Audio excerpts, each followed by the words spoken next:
How to transfer money from SoFi to Apple Pay. SoFi is a fintech company offering a wide range of online financial services, including loans, banking, investing, and insurance, known for its career coaching and financial planning. Open your SoFi mobile app and log in to your SoFi account. On the home screen of SoFi mobile app, tap on Banking at the bottom. On the banking screen, tap on More button. Find Debit Card and tap on it. Click on Add to Apple Wallet.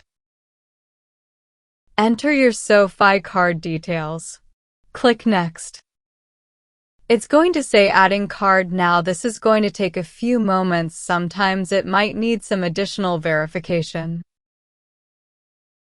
Click Agree on Terms and Condition.